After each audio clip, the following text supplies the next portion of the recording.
네, 톡합니다 시간입니다. 이 화요일마다 만나 뵙는 분이 있죠. 바로 조성목 서민금융연구원 원장님인데요. 이 서민들을 위한 또 마중물 역할을 하는 분, 화요일의 남자, 지금부터 만나 뵙겠습니다. 원장님 안녕하세요. 네, 안녕하세요. 네. 요즘 이제 봄이에요. 정말 봄인데 서민금융 측면에서는 아직까지도 봄이 아닌 것 같아요. 뭐 뉴스들 참 많이 접하게 되는데 아직까지 좀 아쉬운 부분들이 좀 많다라는 생각이 또 많이 듭니다. 오늘 주제를 보니까 늘어나는 독버섯, 불법 사금융 피해에 대한 대처입니다. 불법 사금융.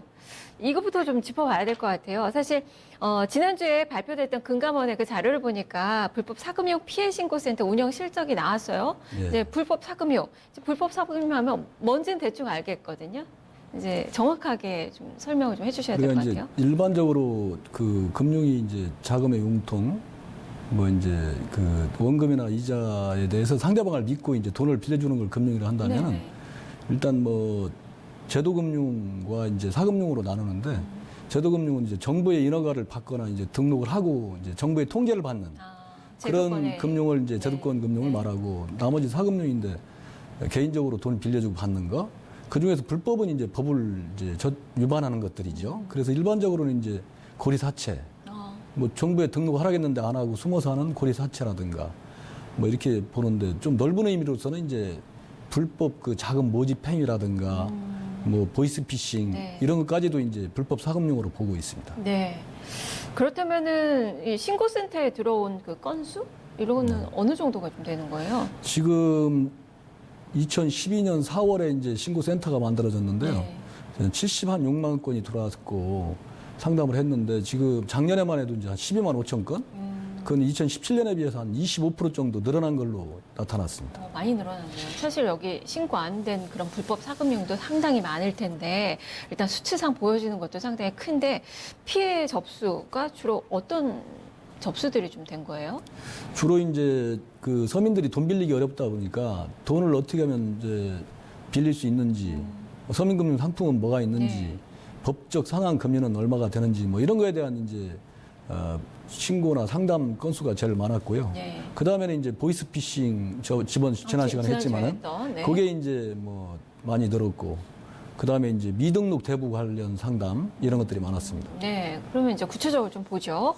가장 많은 비중을 차지한 그 상담 이게 네. 뭐예요?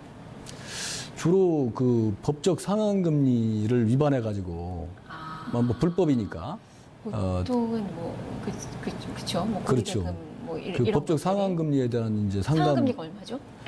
연 24%입니다. 그리고 이제 그 돈을 이제 어디서 빌려야 될지 모르니까 상품에 대한 상담, 뭐 이제 채무 조정, 또 빚이 많은 분들 채무를 어떻게 조정해야 되는지 이런 상담들이 많았습니다. 네. 그리고 두 번째는 제가 좀 짐작이 됩니다. 지난주에 봤던 보이스피싱인데요. 보이스피싱. 네. 뭐 2017년에 비해서 한 58% 증가해가지고 정말 많이 늘었네요.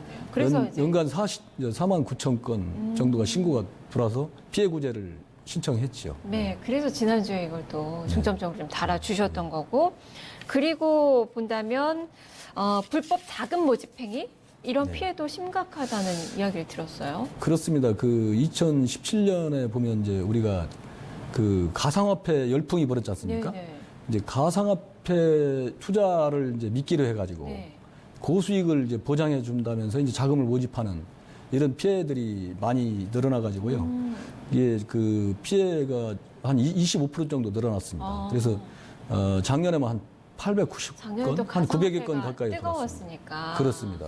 그게 또 피해를 입으신 분들이 좀 많았던 것 같고, 구체적인 좀 사례를 좀 들어주세요. 그렇습니다. 이제 그 서울에 사는 김모 씨인데 60대 중반 정도 되신 분인데요. 이분한테 이제 가상화폐 투자를 통해서 네. 고수익을 보장해주겠다 이렇게 접근을 해옵니다.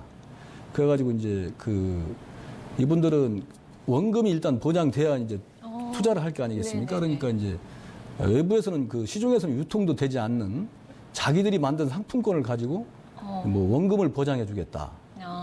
그러면서 이제 수익은 가상화폐로 손해를 보면 이걸로 대체가 된다. 그렇죠. 그런데 그 상품권은 사실은 밖에서 쓸 수도 없는 상품권이고, 그리고 이제 수익은 뭐 6주 뒤에 이제 뭐 50%를 보장해주겠다. 이렇게 이제 수익을 보장을 합니다. 네. 이분이 이제 김모 씨가 이제 혹해가지고 투자를 했어요. 5천만 원을 투자를 했는데 그럼 6주가 돼갑니다. 그러니까 6주에는 이제 50% 수익을 줘야 될 거 아닙니까? 네. 이제 5천만 원 투자했으니까 예를 들어서 뭐 7,500을 줘야지요. 근데 또 다시 유혹을 합니다.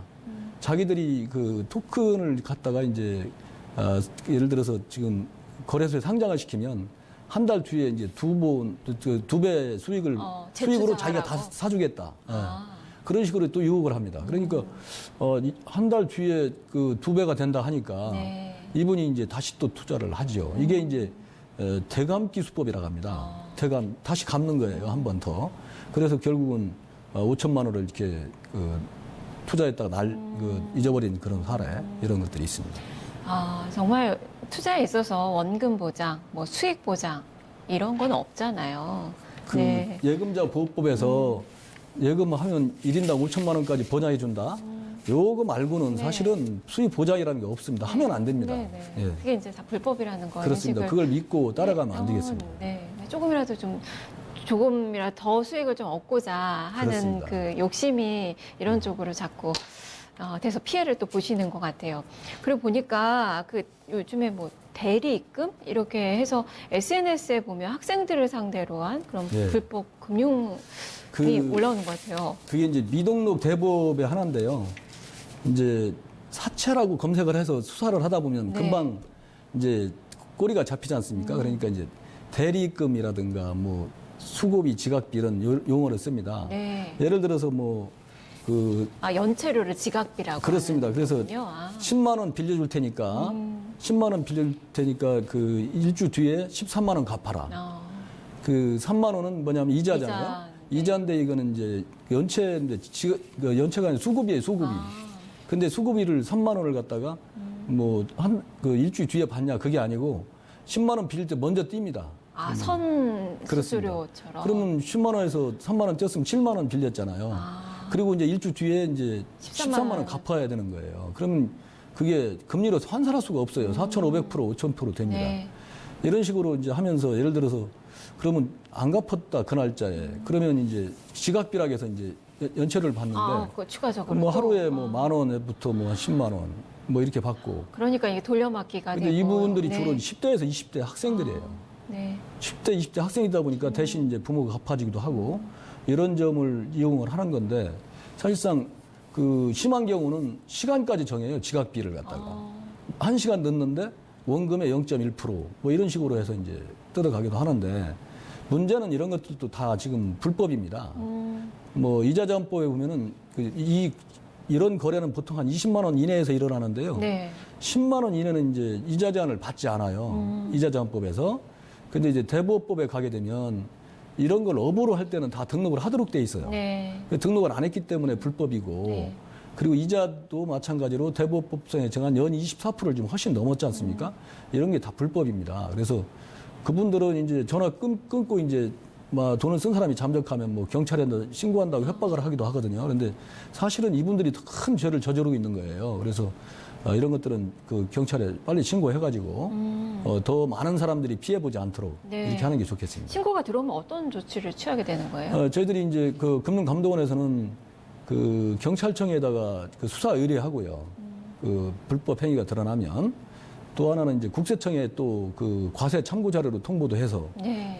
세무조사도 받게 하고 경우에 따라서 이렇게 처리를 하고 있습니다. 그리고 이제 네. 이런 것들을 이제 계속 모아가지고 주위 분들한테 우리 국민들한테 이 경보도 좀 알리고요. 그 알리는 멘트를 해주셔야 될 것 같아요. 우리 시청자분들께 그리고 우리 소비자분들께 좀 당부의 말씀 좀 끝으로 좀 해주시죠. 그게 정말 그 아는 길도 몰아가라는 말이 있습니다. 아는 길도 몰아가라. 근데 지금 이렇게 이제 고수익 보장이라든가 저금리 전환 대출 뭐 어떻게 보면 형편이 어렵다 보면 혹한이 빠질 수가 있거든요. 네. 그런데 사실은 이런 것들이 있을 때는 1332 그게 이제 그 금융감독원 불법 사금융 피해 상담 해주는 데입니다. 불법 사금융 피해 신고센터. 그렇습니다. 1332. 그게 이제 네. 우리 서민들의 일상 3입니다. 일상 3. 일상의 3. 의미가 있네요. 1332. 그렇게 이해를 하시면 네. 그러니까 일상의 3이 그러니까 1332로 기억하셔가지고 국번 없이 네. 이렇게 이용하셔도 되고 앱이라든가 우리 인터넷상에서도 이제 조회해서 신고할 수, 1대1 상담이 가능합니다. 네.